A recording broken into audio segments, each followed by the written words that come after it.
Right, well here we are with what I'm going to call the oil tap BSA A65 engine. We've got the second one that I worked on there. This is the third one now.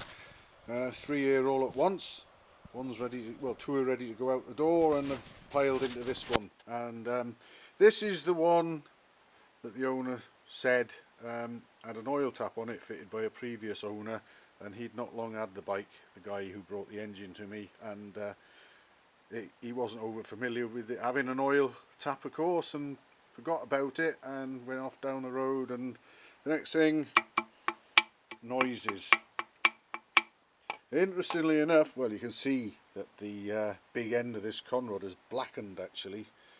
I'm not sure if that's necessarily heat that's done that or the shell bearings disintegrating, but we'll have a good look at them, and I'll also run the idea past the owner about possibly renewing the conrods in view of the engine I recently rebuilt, which I rebuilt a couple of years ago, which then punched a hole in itself 3,500 miles after I rebuilt it.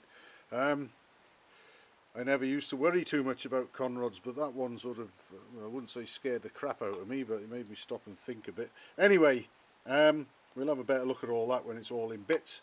It looks like someone's been doing some work on this one at some time. We've got a Devimead clutch pressure plate. We've got lots of holes drilled in the flywheel, presumably to balance it, and some holes there that I'm not familiar with in the mouth of the crankcase. And I just wonder whether we might find an end-fed needle roller timing side conversion on this one. It's a strong possibility, but even that wouldn't have saved it from the closed oil tap, as we can see here.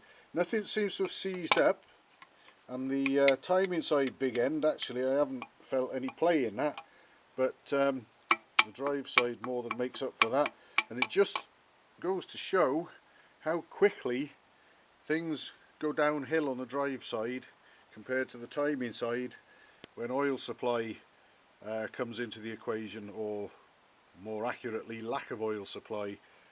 So I'm going to have to strip this entirely, obviously, and get the crank out, and obviously go into the sludge trap as well, and we'll see if it needs a regrind or whatever. And I'm sure there'll be plenty of discussions with the owner, but we're well on the way to finding out what needs to be done all in all.